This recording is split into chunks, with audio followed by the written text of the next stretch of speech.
Salut les stratoniens, j'espère que vous allez tous super bien. On se retrouve aujourd'hui pour une vidéo un petit peu stratégique où on va regarder un petit peu qu'est-ce qui peut nous faire la suite pour la suite du Bitcoin sur lequel on est revenu en fait tester ces trendlines. Donc vidéo assez intéressante à mon avis. On va aller voir l'Ether, le BNB aussi.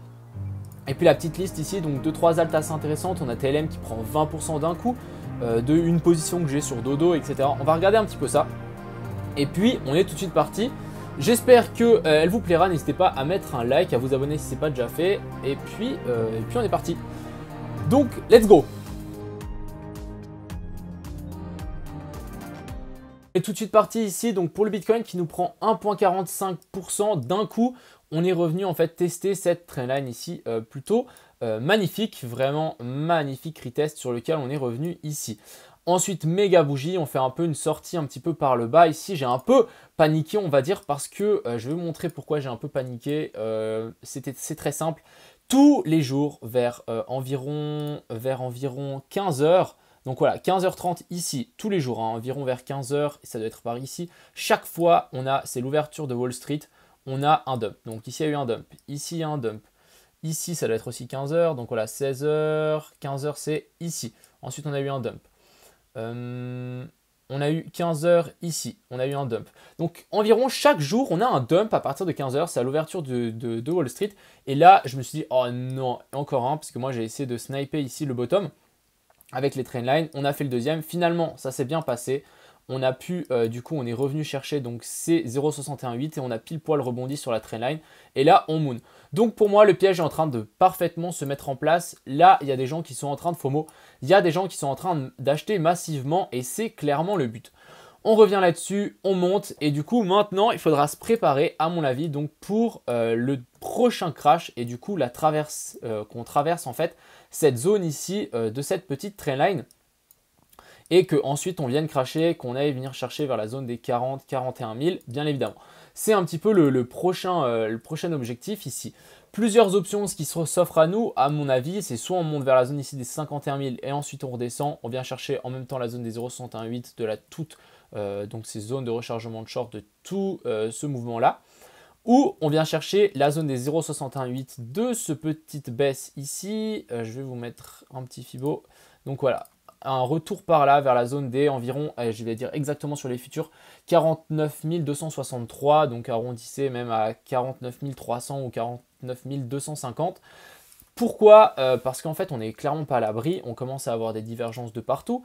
Si on regarde un petit peu en daily, pour le moment ça n'a pas été traversé, mais il y a de grandes chances qu'on finisse par traverser. Je pense que c'est pas sur cette charte qu'il faut. Voilà. Ici, pour le moment, on n'a pas encore traversé, mais on n'est pas à l'abri donc d'une cassure par le haut ou par le bas. Bien évidemment, il faudra attendre la cassure de ceci. Pour le moment, magnifique rebond. Je voulais vous montrer 2-3 choses sur Twitter. Donc, on a Crypto Capo et je suis totalement d'accord avec ce qu'il dit. Hop, hop, hop, hop. Donc voilà, ici il nous dit que voilà, on n'est pas à l'abri de faire ceci et je suis totalement dans ce même optique ici de nous refaire un petit M-top et ensuite on descend. Et du coup, on va sans doute faire un Dead Cat Bounce. Donc un Dead Cat Bounce, pour les gens qui ne savent pas, c'est vraiment un gros M-top bien violent. Donc ici on a le premier M, ensuite on refait le deuxième et ensuite ça chute. Et du coup, on revient souvent vers la zone ici des 0,618 que j'ai notifié juste avant. Donc, j'ai dit les 49 300 ou 200 par là autour, on vient par là et ensuite on rechute. Donc, vraiment, il faudra absolument surveiller cette zone ici pour le Bitcoin. Si on casse ça, on n'est pas à l'abri donc de venir chercher un petit peu plus haut pour ensuite rechuter. Mais affaire à suivre. Moi, je suis plutôt dans la baisse pour le moment. On peut voir qu'on commence à avoir un petit peu du coup des divergences un peu de partout. Si on enlève ça, on commence à avoir des divergences, on fait toujours des plus bas depuis très très longtemps. Donc ici on voit que ça se consolide, même ici on peut le voir. Donc en 4 heures, on voit bien que ici ça monte et ici voilà, ça descend aussi. Donc on est vraiment dans une zone de consolidation, ça commence à se resserrer un petit peu de partout. Donc voilà, moi je suis plus à l'avis pour une baisse. On commence à avoir des ordres d'achat un petit peu plus bas. Donc il nous a aussi partagé ça, notre cher ami, et c'est plutôt sympa, il nous avait partagé. Donc non, je sais plus où il avait mis, mais il nous a partagé en fait voilà, il nous a partagé ça aussi. Donc un retour, c'est un peu une fractale, un retour vers la zone des 0,618 par la baisse. Donc ça nous amènerait vers la zone des 38 000. Si on tire un Fibo, on va tirer un Fibo, donc la zone des 0,618, hein, vraiment la zone d'or pour les cryptos, 0,618, ça reviendrait ici vers la zone des 38 000, vers ces niveaux bas ici qui sont totalement plausibles pour la suite.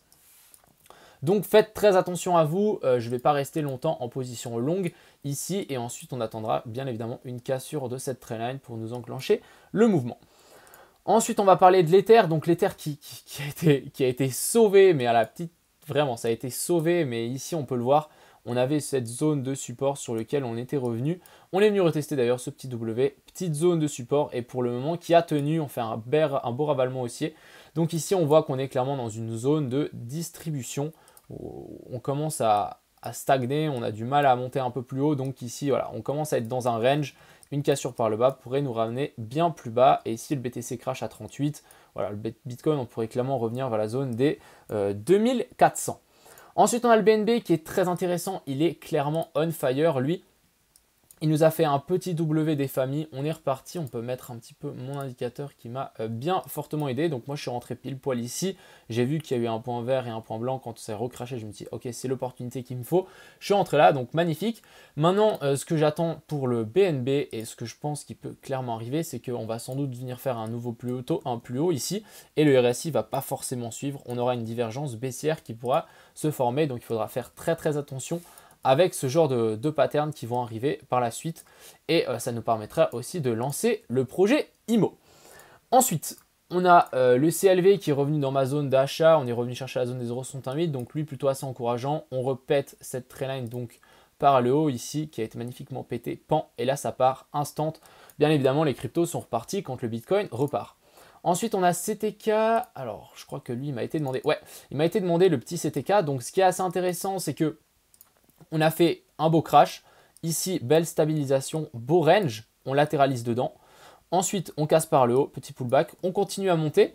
Et là, on est revenu pile poil chercher la zone des 0,68. Donc vraiment à la perfection, pile ici, zone 0,68. Donc maintenant, on n'est pas à l'abri d'un retour. Et ce que je verrai bien, c'est en fait un retour vers la zone des 0,5 ici. Et cette zone de support sur laquelle j'ai notifié, donc environ vers la zone des 2 $. Vous pouvez peut-être peaufiner un petit peu en dessous si on y revient, bien évidemment. Mais pourquoi pas vraiment nous faire ceci ou peut-être même monter jusqu'à la TH et ensuite faire une correction. Voilà. Mais j'ai du mal à rentrer sur ce genre de choses. Ensuite, on a Dodo sur lequel je suis aussi rentré. J'ai partagé l'analyse sur Twitter. Très intéressant. On est venu faire un magnifique retest de cette zone. Et du coup, maintenant, on pète par le haut. Donc, on pète pas par le haut, mais pour l'instant, ça tient. J'ai réussi à rentrer sur une des mèches. Ouais, j'ai dû rentrer par là, il me semble. J'ai dû rentrer par là. Donc, pour le moment, tout se passe bien. À voir si ça tient. Mais si ça tient, ça peut vraiment valoir la peine ici pour Dodo. Ce qu'il faudra aussi surveiller, bien évidemment, si vous prenez position sur les alts, c'est surveiller d'un coin de l'œil le Bitcoin, qu'est-ce qu'il nous fait. Ensuite, on a Ethereum classique, on est revenu dans ma zone ici, donc zone très intéressante pour des achats ici. On a une petite divergence ici haussière, donc très intéressant. Je pense que pour Ethereum classique, ça peut être aussi un bon endroit d'achat si, et bien évidemment, si le Bitcoin suit. Ensuite, on a le Luna, magnifique retest donc de cette trendline ici, petit retest, et on devrait repartir. Donc ici, c'est plutôt intéressant et plutôt bullish pour ce qui nous a fait. Pas de divergence baissière, pas de divergence haussière ici, mais très intéressant pour avoir une petite continuation haussière ici pour Luna. Ensuite, on a MDX. Alors, il est sur UOB contre l'Ether. Alors, lui, je voulais vous montrer plusieurs choses. Ok, on a bien corrigé depuis après une telle hausse. Ici, on nous forme un petit W ici. Donc ici, on a eu un petit W avec un creux plus bas, mais du coup, le RSI a fait un nouveau creux plus haut, donc div. On casse par le haut, on se fait un petit peu repousser par ses anciens supports en tant que résistance, on traverse et là, ça pète. Maintenant, ce que je voulais vous montrer, c'est en 2 heures, on est sur quelque chose, ou même en 1 heure, on est sur des plutôt belles patterns, ici un beau W, des belles patterns de continuation haussière. Donc ici, ça vaudrait peut-être même la peine de presque rentrer pendant ce dump, pendant ce pump, excusez-moi, parce qu'en fait, le pullback a déjà été fait. Donc ça serait presque même assez intéressant de le prendre et même actuellement, pour essayer de viser une plus grosse hausse. Pour la personne qui m'a demandé, moi je ne donne pas des conseils d'investissement bien évidemment, mais plutôt assez intéressant et on voit qu'on a quand même une reprise haussière, on a des volumes, etc. Ici on peut envisager une reprise haussière pour la suite pour MDX. Ensuite, on a Ray. Donc Ray, je trouvais assez intéressant de vous le montrer, même si la charte n'est pas ouf. C'est une des seules crypto-monnaies qui a le funding en négatif. Ça veut dire que quand vous mettez un long, vous êtes payé et c'est les shorts qui vous payent. Donc, il y a énormément de gens qui sont en train de short Ray. Donc, il y a beaucoup de gens qui sont en train de le short. Pourquoi? Je ne sais pas. Mais ça m'inviterait à dire, est-ce qu'on n'aurait pas, pourquoi pas, un short squeeze? Et ça nous amènerait, pourquoi pas, est-ce qu'on ne monterait pas et on ne viendrait pas casser donc par le haut? À voir. Bien évidemment, on n'est pas à l'abri donc de nous faire une petite correction, venir chercher la zone des 0,618. Pour le moment, on est sur la zone des 0,382, un peu en dessous. Ça tient, il suit un petit peu le Bitcoin, donc affaire à suivre. Moi, je vais surveiller Ray pour voir s'il ne s'accélère pas un peu par le haut. Ça pourrait être assez intéressant. Ensuite, on a le Shiba sur lequel, du coup, ici, on pouvait le voir, en 2 heures, on a eu un point vert et un point blanc avec une divergence en 2 heures, ce qui est vraiment très bien. Donc pour moi, le Shiba est sur clairement une très belle zone de rechargement. On est venu, du coup ça faisait partie de mes alt pullback, pour les gens qui ont vu la vidéo, alt pullback. On est revenu sur la zone sur laquelle j'avais notifié pour faire un pullback. Magnifique, petite div. Ici on a un petit W qui s'est formé aussi sur le RSI en 4 heures. Donc très intéressant et je pense que ça peut se payer ici. Quelqu'un qui m'a demandé si je devais à chaque fois, je disais ouais ça peut se rentrer, etc. À vous de choisir si c'est en spot ou un trade. C'est vraiment à vous, en fonction de votre plan, de vous adapter. Et en fonction de vos stop loss et vos take profit, c'est à vous vraiment de vous adapter. Ici, on a TLM, magnifique pullback ici et on part. Donc ici, il nous prend 20% d'un coup. Pour le moment, on ne va pas s'exciter encore. On n'est pas encore sorti donc de l'auberge. Ici, on a une grosse dalle. On a pas mal de dalles sur TLM. On avait celle-là sur laquelle on a passé. Est-ce qu'on ne viendrait pas faire un petit pullback vers la zone des 0,31?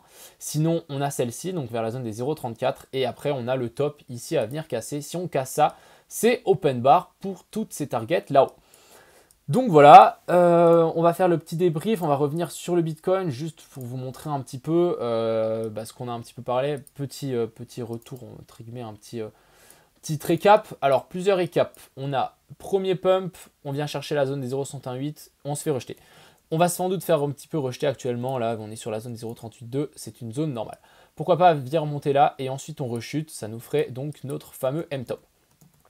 Sinon, on pourrait monter vers la zone des 51 300. On viendrait faire aussi du coup une divergence baissière sur le RSI. Donc ici, on aurait un nouveau top. Le RSI n'arriverait pas à faire un nouveau top par rapport à celui-là.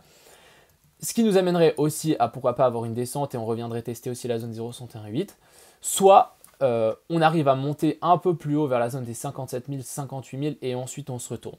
Ce scénario, je commence à l'écarter de moins en moins. Je pense qu'on n'est vraiment pas à l'abri de faire vraiment une chute. Il commence à y avoir beaucoup d'ordres qui attendent vers le bas et ça ne m'étonnerait pas que les whales commencent à pousser le cours vers le bas pour aller chercher du coup leurs ordres. Voilà un petit peu le débrief. J'espère que cette petite vidéo vous a plu. Et puis, n'hésitez pas à me soutenir comme vous pouvez. Et puis, je vous souhaite une agréable soirée. Ciao les gars! Crypto, million. Crypto, million. Crypto, million.